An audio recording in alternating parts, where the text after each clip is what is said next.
এই গোলাম আহমেদ মির্জা কাদিয়ানি, যে কাদিয়ানি গ্রুপ এখন বাংলাদেশে অসংখ্য, তাদের কালেমায় হলো লা ইলাহা ইল্লাল্লাহ মুহাম্মাদুর রাসূলুল্লাহ। উনি বললেন আহম্মদ, হাজার হাজার লোকজন দলে দলে আহম্মদের দলে নিয়ে গেছে। এবার আহম্মদ কি করলেন? মুসলমান তৎকালীন যেমন একজন আল্লাহওয়ালা, নাম হলো আতাউল্লাহ, সুবহানাল্লাহ বলেন না, নাম কি? মুফতি আতাউল্লাহ। উনি একজন আল্লাহওয়ালা মানুষ। উনার কাছে যখন দাওয়াত দিলেন গোলাম আহমেদ মির্জা কাদিয়ানি যে আমি আল্লাহর নবী, শেষ নবী, আতাউল্লাহ ডাক দে কয়, ভাই আপনি যে আল্লাহর নবী প্রমাণ কি আমার একটু জানায়া দেন। কয় তুমি কি দেখছো না, একটা হলো মুহাম্মদ আর একটা হলো আহম্মদ, কোরআনে দেখছো নি? কয় হ্যাঁ। তা দেখলে পরে ওই মুহাম্মাদের নামের পরে আমি আহম্মদ, আমি হলাম শেষ নবী। আতাউল্লাহ বুখারী ডাক দে কয়, শোনো, গোলাম মুসলমান মুফতি আতাউল্লাহ বুখারী ডাক দে কয়, শুনে নাও, তুমি যদি আমারে বুঝাইতে পারো যে তুমি আর শেষ নবী, আমি কথা দিলাম তোমার দলভুক্ত হয়ে যাব, তোমার নবী বলে মেনে নিব। তবে মানুষ লাগবে, একটা বিশাল একটা মজমা করো, বিশাল একটা মাহফিলের আয়োজন করো, অনুষ্ঠান করো। অনুষ্ঠান করা হলো। এই অনুষ্ঠানে দলে দলে মানুষ আসলো। আতাউল্লাহ বুখারীও আসলেন। এবার প্রথমেই পরিচয় পত্র হবে, পরিচয় পর্ব শুরু হয়ে গেল। আমাদের যেমন সভাপতি আছে, সহসভাপতি আছে, সেক্রেটারি আছে, মাহফিলের প্রধান অতিথি, বিশেষ অতিথি যারা আছে সবাই বসে গেছে। এবার মুফতি আতাউল্লাহ ডাকতে কয়, মুফতি আতাউল্লাহ ডাকতে বলে, বুখারী বলতেছে, এই ভাই আপনার নামটা আগে আমাদের নাম ডাক, নাম পরিচয় হোক।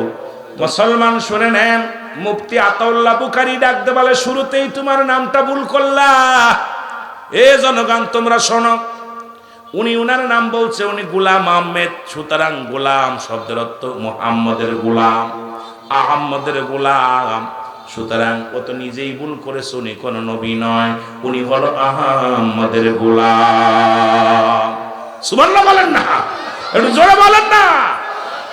কয় উনি তো নিজেই মুখে স্বীকার করছে আমি আহম্মদের গোলাম, গোলাম আহমেদ, আমি অমুকের গোলাম। গোলাম আবার কেমনে নবী হয়? আহমেদ বলতেছেন, এইবার বলতেছে আমার ভুল হয়ে গেছে, গোলাম হলো আমার লকাব। গোলাম কি? গোলাম হলো আমার লকাব। সুতরাং আমার লকাবটা কেটে দিলাম। আমাদের দেশে যেমন হযরত নামের আগে এত টাইটেল দেয়, লকাব দেয়, অমুক মুসলমান, এই লকাবগুলো কেটে দিলাম। এখন আমি হইলাম, আমার নাম হলো আতাউল্লাহ, আমার নাম হলো মুসলমান আহমেদ। তুমি কি বের মানো, নবী বলে মানো? কয় তুমি যদি আহমেদ শুধু সব নামের লকাব কেটে দিয়ে যদি তুমি নবী হতে পারো, আমার নাম হলো মুফতি আতাউল্লাহ, আমার নামের আগে আতা কেটে দিলাম, আমি হইলাম আল্লাহ। উনি বলেন তোমার লকাব কেটে দিয়ে তুমি যদি নবী হতে পারো, আমার নামের আগে লকাব আমি কেটে দিলাম, কেটে দিয়ে আমি হইলাম আল্লাহ। আর আমি আল্লাহ হয়ে ঘোষণা করতেছি, তোর মতো কাজ্জাব, তোর মতো বন্ড, তোর মতো প্রতারক, তোর মতো দুশমন রাসূলের কোনদিন আমি নবুয়াতি দিই না। মারহাবা বলেন না। এই জন্য আল্লাহর মাহবুব বান্দা কিয়ামত পর্যন্ত থাকবে। এদের সামনে যখন ভণ্ড প্রতারক গুলো আসবে, সব ধরা পড়ে যাবে, সবগুলো এদের মুখশূন্য হয়ে যাবে। জোরে বলেন ঠিক কিনা? আর একটু জোরে বলেন ঠিক কিনা? ও মুসলমান শোনো, সব লোকজন বললে ঠিক আছে, যে উনি লকাব কেটে দিয়ে নবী হইছে, উনি লকাব কেটে দিয়ে আল্লাহ হইছে, দুজনের খেলা শেষ হয়ে গেছে। সবাই এবার কালেমা পড়ে নিছে, লা ইলাহা ইল্লাল্লাহু মুহাম্মাদুর রাসূলুল্লাহ সাল্লাল্লাহু আলাইহি ওয়াসাল্লাম। জোরে বলেন না মারহাবা। এই আতাউল্লাহর মৃত্যু বাজান, গভীর মনোযোগ। এই গোলাম আহমেদের মৃত্যু হলো কেমনে জানেন? ওর মৃত্যু হয়েছে পায়খানার মধ্যে। সকালবেলা পায়খানায় চাপ দিছে, পায়খানা করতে গেছে, বাথরুমে যেই বাথরুমে বইছে, আর বাথরুম সিলাপ বাইঙ্গা ভিতরে পড়ছে। পইরা সারা রাত ভরে, সারা দিন ভরে পায়খানা খাইয়ে খাইয়ে একদম পায়খানা খেয়ে ঢ্যাপ ডেবে গেছে, মরে গেছে। লোকজনে খুঁজতেছে, আমাকে নবী গেল কই? নবীরে আর পাচ্ছে না খুঁজে। নবীরে খুঁজতে খুঁজতে যাইয়া দেখে বাথরুমে সিলাপ ভেঙ্গে বাথরুমের ভিতরে মইরে ঢ্যাপ ডেবে হেরেছে, ফুলে রয়েছে। এখন দৌড়ায় গেছে, তাড়াতাড়ি উঠাও, নবী পায়খানা খেয়ে মরছে।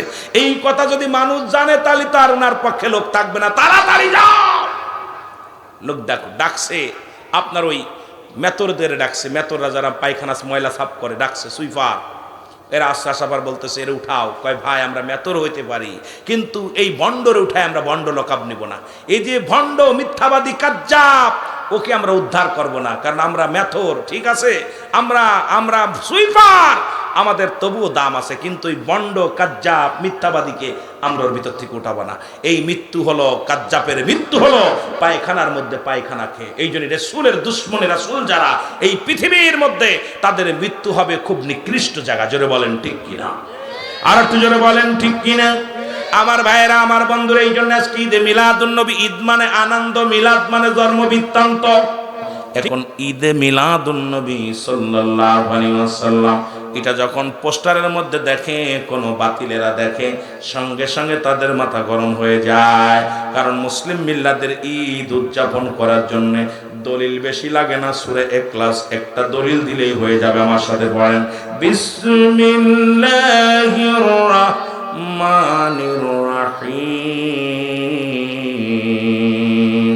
কুল হুয়াল্লাহু আহাদ, আল্লাহুস সামাদ, লাম ইয়ালিদ ওয়া লাম ইউলাদ ওয়া লাম ইয়াকুল লাহু কুফুয়ান আহাদ। একটা সূরা ইখলাস যারা ঈদে মিলাদুন নবী মানে না, যারা মিলাদ মানে না, মিলাদ এক কথায় মানে না, তাদের জন্য এক কান দলিল। এত লম্বা চওড়া বেশি দূরে যাওয়া লাগবে না, আপনারা সাধারণ পাবলিক সব কোরআনের সব ভাষা বুঝবেন না। অনেকেই কোরআন পড়তে পারেন না, অনেকেই কোরআন তো 2-4টা সূরা মুখস্থ আছে, তার মধ্যে সূরা ইখলাস তো সবার প্রায় মানুষের মুখস্থ আছে। আমার বাজানেরা শুনে নেন, এবার আল্লাহ বলে হাবিব ওদেরকে জানাইয়া দাও আমি আল্লাহ এক। আল্লাহ কয়জন? জোরে বলেন আল্লাহ কয়জন? আল্লাহ কয় হাবিব ওদের জানাইয়া দাও আমি আল্লাহ এক। আমি কাউরে জন্ম দিই নাই, কারো থেকে জন্ম নিই নাই। ইয়া দ্বারা প্রমাণ হয় নবীর মিলাদ আছে, আল্লাহর মিলাদ নাই। এত প্রমাণ প্রয়োজন নাই। নবীর আব্বার নাম আব্দুল্লাহ, আমার নাম আমেনা, দাদার নাম আব্দুল মুতালিব, দাদির নাম ফাতিমা, নানার নাম মুহাজ্জরি, নানির নাম বাররা। ও মুসলমান, 570 খ্রিস্টাব্দে রাসূল আকরাম সাল্লাল্লাহু আলাইহি ওয়াসাল্লাম এই দুনিয়ার মধ্যে আগমন করেছে। এক কথায় প্রমাণ হয়ে গেল। এখন আল্লাহর বাবার নাম কি, মার নাম কি, দাদার নাম কি, চাচার নাম কি জানা আছে না? আছে জানা? তাহলে তুমি যে নবীর মিলাদ অস্বীকার করো, কোন কিতাব পড়ে অস্বীকার করো? কারণ রাসূলুল্লাহ দুনিয়ার মধ্যে আসছে, মিলাদ শব্দের অর্থই হলো জন্ম বৃত্তান্ত। সুতরাং আমার নবী রাহমাতুল লিল আলামিন এই দুনিয়ার মধ্যে আগমন করেছে। মা ছিল, বাবা ছিল, বংশ পরিচয় ছিল, দাদি ছিল, দাদা ছিল। এক কথায় এই দুনিয়ার মধ্যে মানব রূপে দুনিয়ার মধ্যে আগমন করেছে। জোরে বলেন ঠিক কিনা?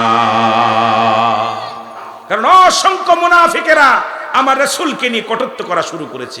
রাসূলের দোষটি যারা ঘুর ধরে, সাহাবীদের দোষটি ধরার জন্য যারা ইলম অর্জন করেছে, আমি মনে করি ওরা আলেম না, ওরা জানোয়ার। জোরে বলেন ঠিক কিনা? আমার নবীকে নিয়ে কটূক্তি করে মুসলমান, আমি ওদিকে পরে যাই, আমি আলোচনা মূল ধারায় যাই। কারণ যেটা আপনাদের বোঝানোর জন্য গিয়েছিলাম, আল্লাহ বলেন আমি কাউকে জন্ম দিই নাই, কারো থেকে জন্ম নিই নাই। আসমান জমিনের মধ্যে আমার সমতুল্য, আমার সমকক্ষ আর কেউ নাই। সারা পৃথিবীর আমার মুখাপেক্ষী, আমি কারোর মুখাপেক্ষীও না। ঠিক কিনা? ঠিক কিনা? আমরা সবাই তাকা আছি কার দিকে? আর আল্লাহ তাকা আছে, কথা বলেন, আমাদের দিক যে বান্দা কিছু দেয় নাকি? সবাই আছে আল্লাহ আমার রোগ থেকে মুক্ত দাও, আল্লাহ আমার পড়ালেখা দেন শক্তি বাড়ায় দাও, আমার ছেলেটারে বিদেশে বাড়ায় দাও, আল্লাহ আমার ছেলেটার চাকরির ব্যবস্থা করে দাও, আল্লাহ আমার একটা মেয়ে দাও, আল্লাহ আমার একটা ছেলে দাও, আল্লাহ আমার একটা গরু দাও, আল্লাহ আমার এটা দাও, ওটা দাও, চাহিদা শুধু সারা দিন ভরে আল্লাহর কাছে চায় বান্দা। আল্লাহ এটা দাও, ওটা দাও, জমি দাও, খাবার দাও, পড়তে দাও, সুন্দর জীবনটা দাও। সবচেয়ে ইমানদার যে ব্যক্তি সে সদা সর্বদাই চায় আল্লাহ তুমি ইমানের সঙ্গে আমার মৃত্যুটা দাও। জোরে বলেন ঠিক কিনা? সবাই চায়, কেউ বাড়ি গাড়ি, কেউ সম্পদ, কেউ নারী, কিন্তু ইমানদার চায় আল্লাহ দুনিয়ার মধ্যে যে কয়টা দিন রাখো ইমানের সাথে রাখো, আর আমার মরণকালে ইমানের সাথে মৃত্যু দিও। জোরে বলেন ঠিক কিনা? আর একটু জোরে বলেন, আর একটু জোরে বলেন। কারণ রাসূল তো নিজেই বলে গেছেন, বালুহা কেলাবে, দুনিয়াটা হলো পচা দুর্গন্ধ মুড়ি। মুসলিম মিল্লাতের ঈদ হলো 5টা। কয়টা? জোরে বলেন কয়টা? একটা হলো ঈদুল ফিতর, আর একটা হলো ঈদুল আজহা। মুসলিম মিল্লাদের ঈদ হলো 5টা, এর মধ্যে 1 নাম্বার ঈদের নাম হলো ঈদে মিলাদুন নবী সাল্লাল্লাহু আলাইহি ওয়াসাল্লাম। 2 নাম্বার ঈদের নাম হলো ঈদুল ফিতর, 3 নাম্বার ঈদের নাম হলো ঈদুল আজহা, 4 নাম্বার ঈদের নাম হলো মুসলমান শুনে নাও 4 নাম্বার হলো ইয়াউমুল জুম্মা। গতকালকে গেছে, জোরে বলেন ঠিক কিনা? কথা কয় না, গতকালকে গেছে, আজকে ইয়াউমুস সাফে শনিবার। বাবারা আমরা বাংলা বুঝি, ইংরেজি বুঝি, যেটা বলে নেন বাবা।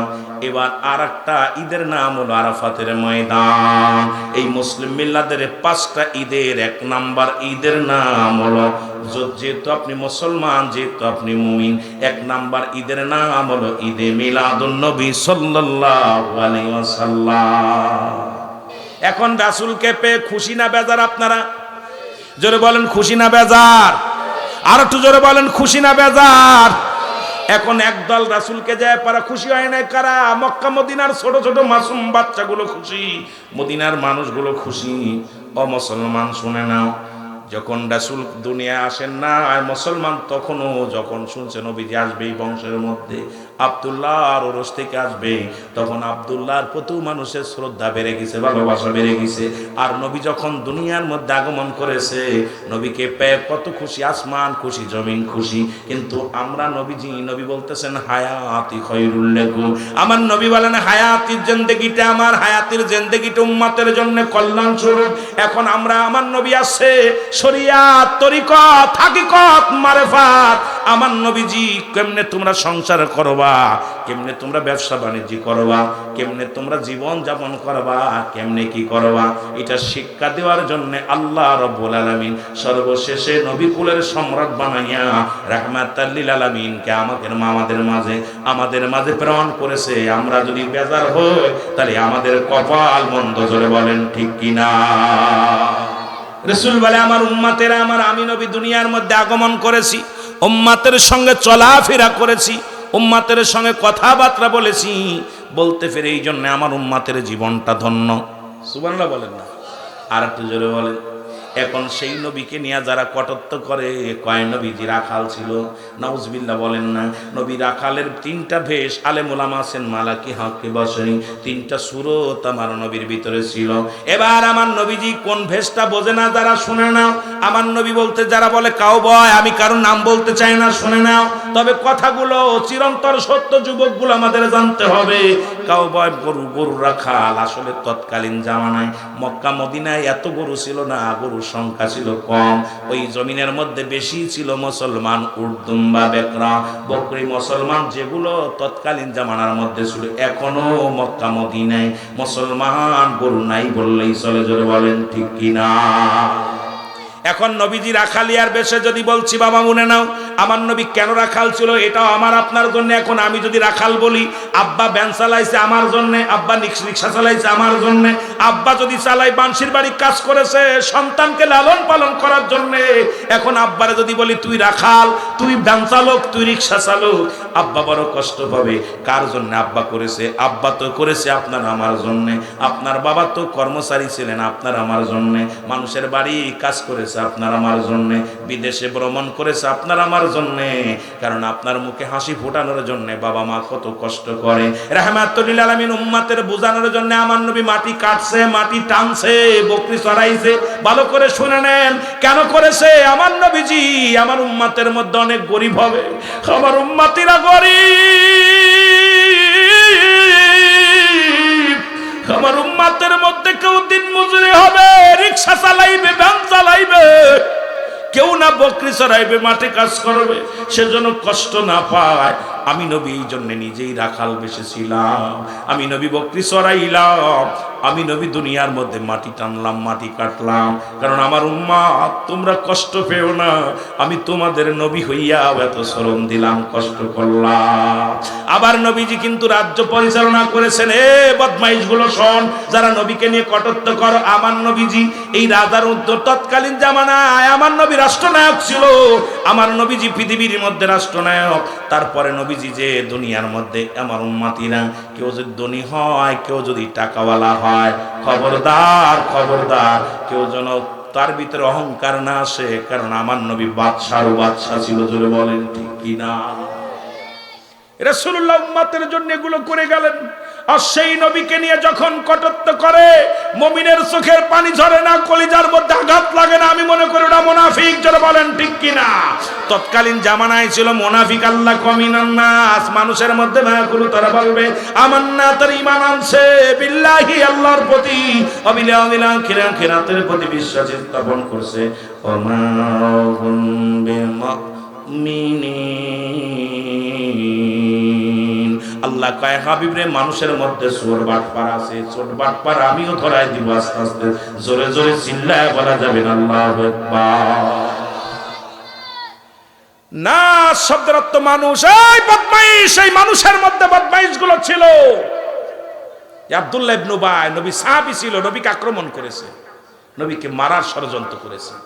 অসংখ্য মুসলমান দাড়ি টুপি জুব্বা লাগায় নবীর নাম শুনলেই কষ্ট পায়। যারা বলেন ঠিক কিনা? নবীর নাম শুনলেই কষ্ট পায়, মুসলমান শোনে না। যে কথা বলতেছিলাম, নবী বলে, নবী ওই যে ওই একটা ধরে নিছে, নবী বলছে আমিও মানুষ তোমরাও মানুষ, শুধু আমার কাছে ওহী আসে, তোমাদের কাছে ওহী আসে না। তবে আদম আলাইহিস সালাম তো দোয়া পড়েছে, রব্বানা যালামনা আনফুসানা ওয়া ইল্লাম তাগফির লানা ওয়া তারহামনা লানাকুনান্না মিনাল খাসিরিন। জোরে বলেন আল্লাহু আকবার। এরে আদম নবী কি দোয়া করে? আদম কাল্লা, আমি জালিমদের অন্তর্ভুক্ত হয়ে গেছি। এখন যদি আদম নবীরে কেউ জালিম বলে, তার ঈমান থাকবে না যাবে? যত বড় কুতুব হোক, যতই নবীর দুশমন হোক, ওরে জিগাইবেন আদম জালিম ছিল, সে কি মানবে? কথা কয় না? কবে ভাই আপনি ভুল করতেছেন। কিন্তু আদম তো নিজেই স্বীকার গেছে, আল্লাহ রব্বানা যালামনা, এ আমার আপনার কথা না। আদম আলাইহিস সালাম কয়, আল্লাহ আমি জালিমদের অন্তর্ভুক্ত গেছি, আমারে তুমি ক্ষমা করে দাও। সুতরাং আদম নবীরে জালিম বললে তার ঈমান চলে যাবে। এখন আমার নবী আপনার আমার মতো কষ্ট করেছে, এইটা মনে যদি করে বলেন নবী রাখাল ছিল, নবী এটা ছিল, নবী দিন মজুরি ছিল, আরে তোর মতো অপদার্থ সন্তান আর দরকার নাই। নবী কয় হায়াতি খায়রুল লাকুম, আমার হায়াতের জিন্দেগিটা উম্মতের জন্য কল্যাণ স্বরূপ। জোরে বলো মারহাবা, আর একটু জোরে বলো মারহাবা। আবার নবী কওফাতি খায়রুল লাকুম, আমি ইন্তেকাল করেছি, আমার ইন্তেকালটা উম্মতের জন্য কল্যাণ স্বরূপ। নবী কয় উম্মতিরা রে, আমি নবী তোমাদের জন্য দুনিয়া থেকে বিদায় নিলাম, কারণ কোন উম্মত যদি দুনিয়ার মধ্যে ভালো কর্ম করে, আমি নবী সঙ্গে সঙ্গে তার জন্য প্রশংসা করি। আবার যদি কোন উম্মত গুনাহের কাজ করে, সঙ্গে সঙ্গে আমি নবী আমার উম্মতের হয়ে ইস্তেগফার করি। সুতরাং অন্যায় করে ছেলে মাফসায় বাবায়, অন্যায় করে গ্রামের ছেলে মাফসায় চেয়ারম্যান মেম্বার যাইয়া, আমি আপনি ভুল করি, নবী ইস্তেগফার করে ক্ষমা চায় আল্লাহর কাছে। এই নবীর পক্ষে থাকা লাগবে কি লাগবে না? আবার আমার নবী মুসলমান শোনো, কয় নবীজি 70 তালি কাপড় গায়ে দিয়েছে, সেরাযুক্ত কাপড় গায়ে দিয়েছে। বুকার দলন, এটাও তো তোমার আমার জন্য করেছে। নবী তৎকালীন যেমন একটা পোশাক গায়ে দিয়েছে যার দাম 42,000 দিরহাম, যা পৃথিবীর কোন রাজা বাদশা পড়তে পারে নাই।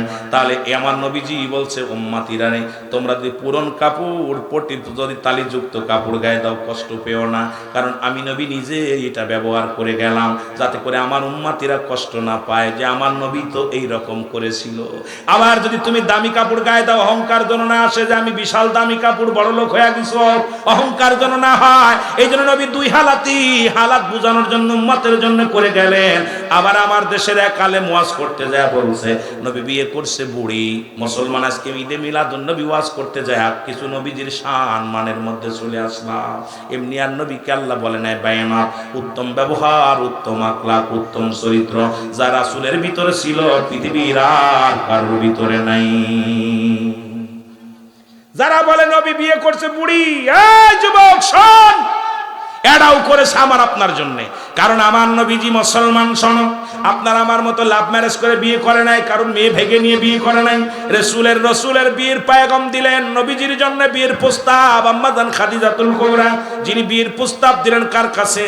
মুসলমান দিলেন কার কাছে? নবীজির চাচা আবু তালেবের কাছে দিলেন।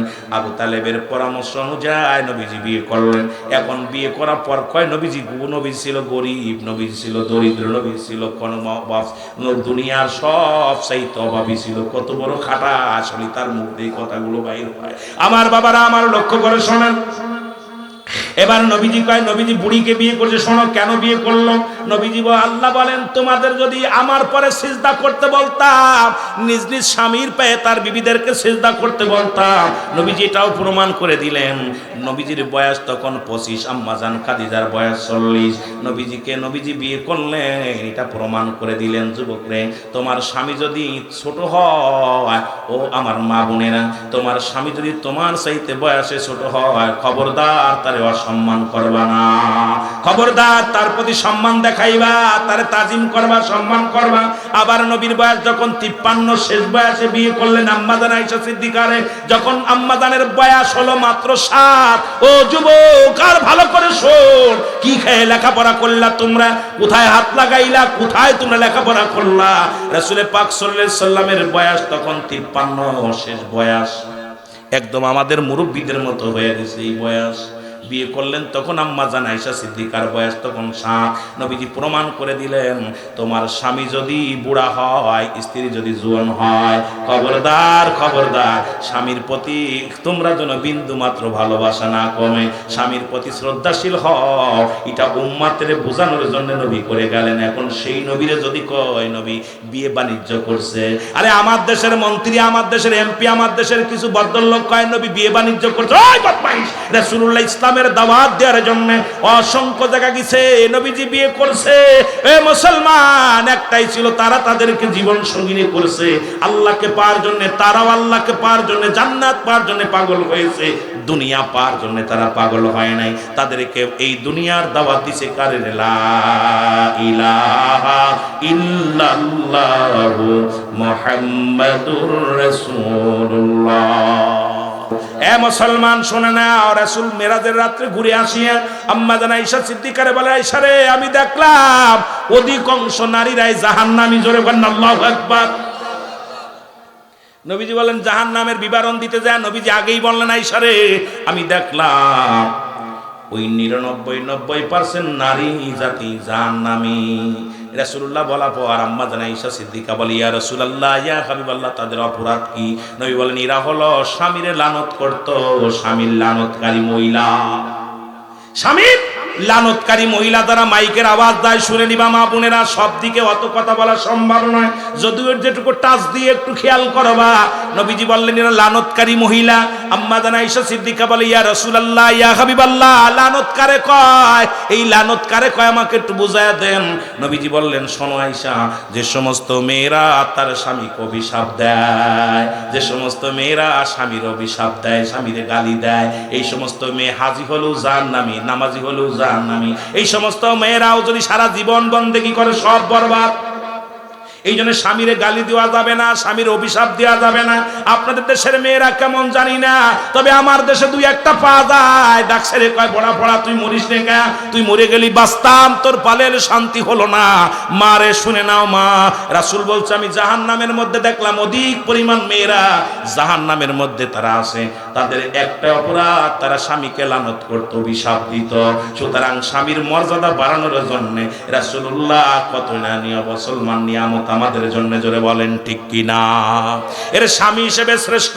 মুসলমান শোনো, নবীরে কোনটা বুলদার ভাই বদমাইশ গুলো হন, যারা রাসূলকে নিয়ে কটূক্তি করো, বড় কলিজার মধ্যে আঘাত লাগে। আল্লাহ বলছেন বায়নাত, উত্তম ব্যবহার, উত্তম আখলাক, উত্তম চরিত্র। নবীজি পৃথিবীর মধ্যে রাষ্ট্রনায়ক হিসেবে শ্রেষ্ঠ, নবী বাবা হিসেবে শ্রেষ্ঠ, স্বামী হিসেবে শ্রেষ্ঠ, নবী হিসেবে শ্রেষ্ঠ। কোথাও আমার নবী 2 নাম্বার পায় না, 1 নাম্বার। জনগণ ঠিক কিনা?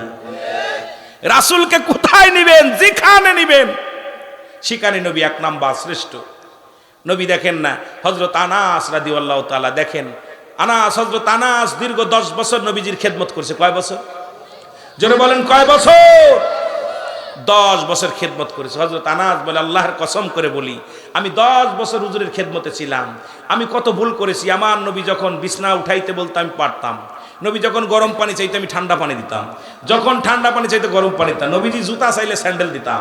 নবীজির কত বিরক্ত করেছি, কত ভুল করেছি, আল্লাহর কসম দীর্ঘ 10টা বছরের মধ্যে আমার হুজুরে পাক সাল্লাল্লাহু আলাইহি সাল্লাম, আমার নবীজি কোনোদিন আমার ধমক দিয়ে কথা বলে নাই। আমাদের দেশের নেতারা ড্রাইভার গাড়ি এখনো বুঝিস নাই, এ কাজ হয় নাই। আর ঢাকা শহর তো অধিকাংশ কাজের মেয়েদেরকে মেরে খুন্তি ফুরায় ফুরায় দাগ দিতেছে। আরে বদমাইশ, শোন, রাসূলের আদর্শ তোদের ভিতরে নাই। কেমন তোরা, কেমন নবীর উম্মত, তোরা কেমনে নবীর উম্মত বলে দাবি করিস? হযরত আনাস বলে, একটা কাজের মেয়ে, আপনারা কাজের মানুষগুলো আপনাদের কাছে নিরাপত্তা নাই। আপনি টাকাওয়ালা হইছেন, আপনার বাড়ির কাজের মানুষগুলো নিরাপত্তা নাই। মিস্ত্রি যদি একটু কাজে ফাঁকি দেয় তারে কোন টাকা দেব না।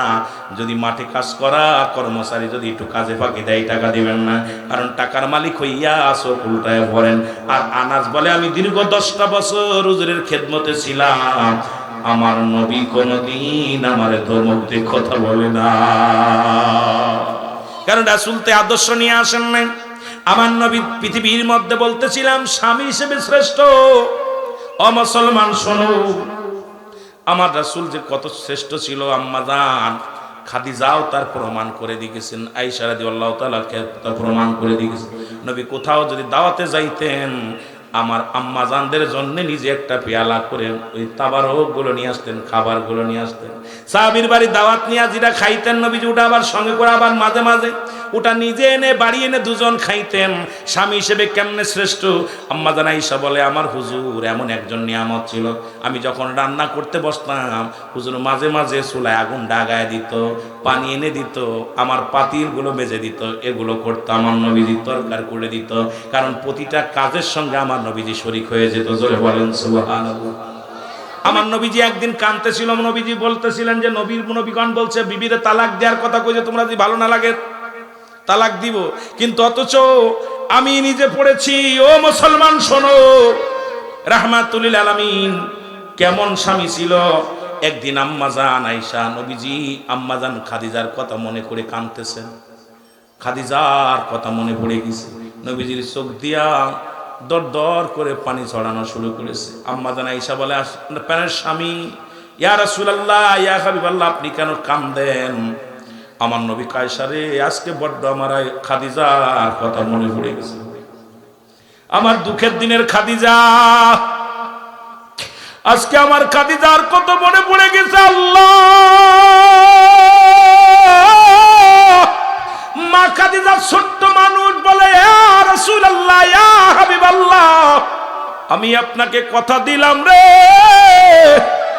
যতদিন আপনি বেঁচে থাকবেন আমি বেঁচে থাকবো, জীবনে এত ভালোবাসবো আপনাকে, জীবনে খাদিজার কথা মনে করতে দিব না। তাহলে দেখা গেল আমার রাসূল স্বামী হিসেবেও শ্রেষ্ঠ ছিল, বিবিগণও শ্রেষ্ঠ ছিল। আর সেই রাসূলকে নিয়ে যারা কটাক্ষ করে, সেই নবীকে নিয়ে যারা কথা বলে, আমার বড্ড কষ্ট হয় যে আল্লাহ এদেরকে তুমি হেদায়েত দান করো। যেন বলেন ঠিক কিনা? দাদা আব্দুল মুত্তালিব, ও মুসলমান শোনো, উনি কাবা শরীফের সামনে দিয়ে যাইতেছিলেন। ভালো করে শুনে নেন, নবীর আগমনে খুশি হয়েছিল কারা আর বেজার এলো কারা? কাবা শরীফ দেখে কাবার মধ্যে যত মূর্তি ছিল 360টা মূর্তি, সবগুলো মাথা নত হয়ে গেছে। আব্দুল্লাহর বাড়ির দিকে মাথা নোয়া দিছে। আব্দুল মুত্তালিব ডাক দেখো, মূর্তি তোর তো এর ভিতরে তো জীবনেও কোনোদিন এবার মাথা নত করতে দেখি না, আজকে কেন মাথা নত হয়ে গেছে? মূর্তির জবান খুলে গেছে। ডাক দে বলে, আব্দুল মুত্তালিব, তুমি খবর জানো না, আমাকে কাবা শরীফ থেকে বিতাড়িত করার জন্য, আমাকে এখান থেকে ভেঙ্গে চুরে সরানোর জন্য এই পৃথিবীর মধ্যে নবীদের নবী রাহমাতাল লিল আলামিন আগমন করেছে। জোরে বলেন সুবহানাল্লাহ। আর একটু জোরে বলেন না সুবহানাল্লাহ। আর আমার দেশের মৌলবীরা এখন সেই মূর্তি পাহারা দেয়, রাসূল আইছে ভাঙতে আর আমরা আইছি গড়তে। জোরে বলেন ঠিক কিনা? আবার সেই মৌলবী যদি ইসলামের ওয়াজ করে আমি মানতে পারি না। যে মৌলবী কোরআনের আয়াত পাঠ না করে গীতা পাঠ করে মন্দিরে দাঁড়ায়া, যারা মন্দিরে যায় দোয়া করে, মন্দিরে যে নামাজ পড়ে, হিন্দুদেরকে নিয়ে মুসলমান শুনে নাও, কোনোদিন অমুসলিম কোনোদিন বন্ধু হতে পারে না আপনার। এটা মনে রাখবেন, আমাদের ছিল শত্রু। আমার নবী ইন্তেকালের পরও ইহুদি খ্রিস্টানেরা চক্রান্ত করেছিল, লাশ চুরি করার ষড়যন্ত্র করেছিল। নবীজি কত আক্রান্ত হয়েছে ওদের দ্বারায়। আজও পর্যন্ত ইসলামের মধ্যে ইসলামকে ভালোবাসে, অমুসলিমেরা কখনো ভালোবাসে না। তারা চায় ইসলামটাকে ক্ষতি করার জন্য। জোরে বলেন ঠিক কিনা?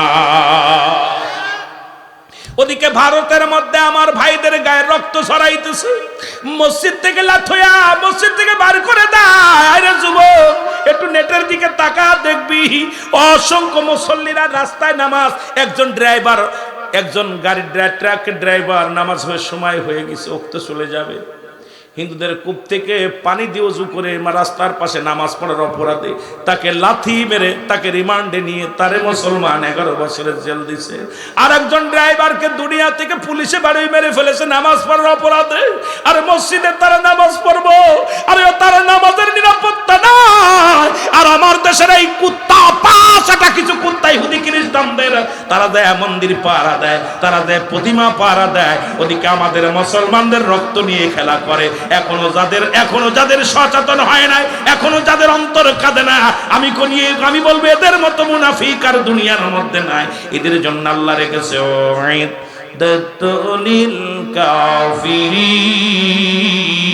ওই কাফের বেঈমান মুনাফিকদের জন্য প্রস্তুতি করা আছে 7টা জাহান্নাম। ভারতের মধ্যে অসংখ্য মসজিদকে ভেঙ্গে গুড়িয়ে দেওয়া হয়েছে। আপনারা এগুলো দেখবি যুবক, ওরা বলতেছে মসজিদের মধ্যে মন্দির আছে, এই সন্দেহ করে ভেঙে ফেলেছে। নরেন্দ্র মোদী হুকুম দিছে। আরে আমি তো ইন্ডিয়ায় ওয়াজ করতে যাই, আমি ভয় করি না, তোমরা করবে কেন? এই যে রমজান একাধিকবার ভারতের জমিনে আমি গুনাহগার ওয়াজ করে আইছি, একাধিকবার কত সংগ্রাম করেছে, রুহুল আমিনকে ঢুকতে দেওয়া হবে না। আমাদের পৃথিবীর মধ্যে আসিয়া খা যাবো একা, পৃথিবীর কোন মায়ের পুত আমাকে ঠেকাতে পারবে না।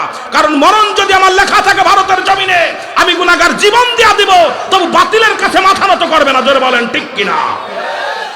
আরে আমাকে আজকে আমাকে ক্ষমতা দাও, আমি এই ক্ষমতায় বসে বলবো আগামীকাল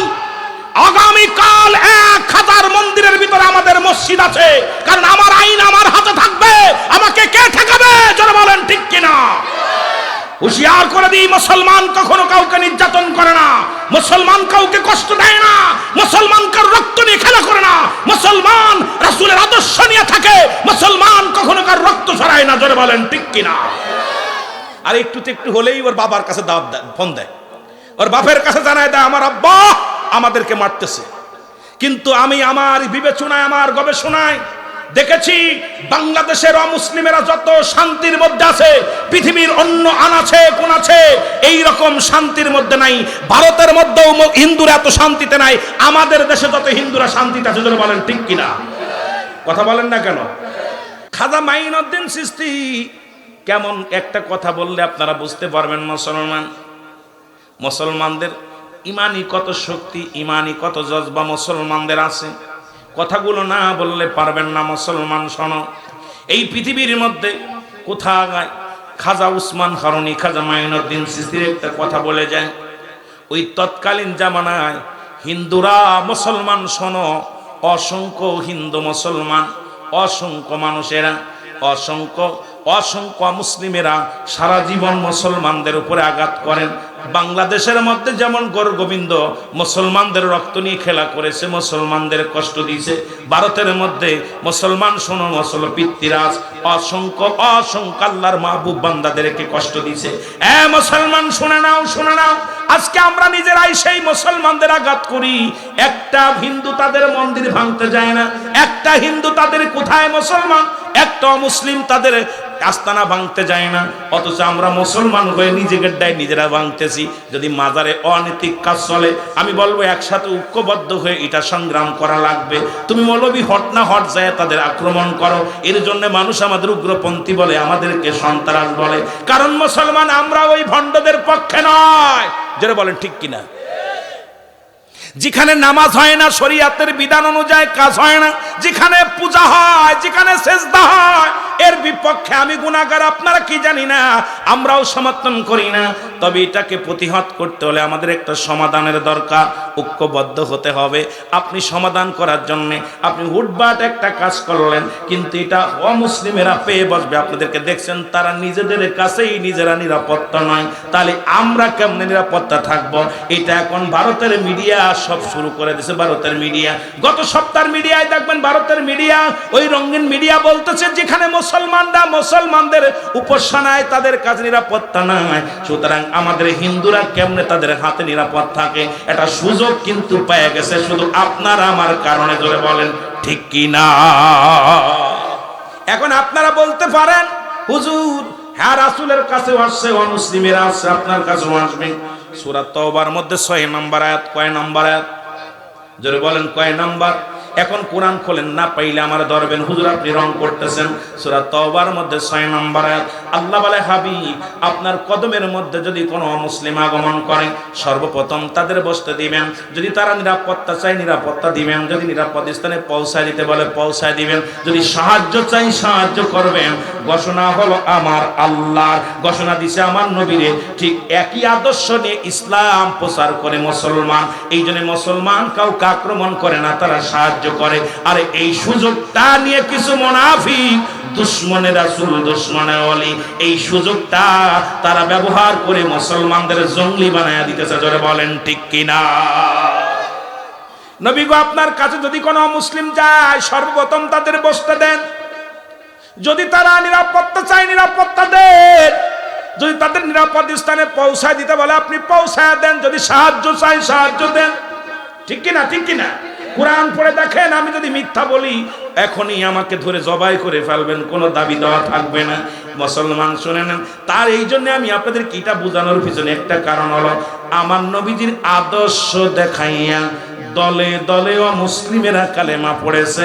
নবী কারুর ছুরি ধরে, কারুর গায়ের মধ্যে তরবারি ধরে কাউকে আঘাত করে কালেমার দাওয়াত কবুল করেন নাই। জোরে বলেন ঠিক কিনা? দেখেন না, বুখারী শরীফের একটা হাদিস পড়লাম আমি, আশ্চর্য হাদিসটা দিকে। রাসূল পাক সাল্লাল্লাহু আলাইহি সাল্লামের মসজিদের মধ্যে অমুসলিমেরা আছে, অমুসলিমেরা আছে। আসার পর নবীজি বলতে, সাহাবীরা বলতে, ইয়া রাসূলুল্লাহ আপনার কাছে কয়েকজন অমুসলিম আসছে। নবীজি বলতে, আসতে বলো। কি বলো? আসতে বলে। ভালো করে শুনে নিয়ে আসতে বলো। এখন নবীজিকে বলেন, হুজুর আইছে, ওদের বসতে দেবো কোথায়? নবীজি বলেন, ওদের উত্তম জায়গা বসতে দাও। কোথায় বসতে দাও? জোরে বলেন না কোথায়? ভালো করে শোনেন, মুসলমানদের আদর্শ কি হবে? উত্তম জায়গা বসতে দাও। নবীজি বললেন, সাহাবীরা বলে হুজুর পাশের কামরা, বলে উত্তম জায়গা, বলে হুজুর পার্সোনাল কামরা, বলে উত্তম জায়গা।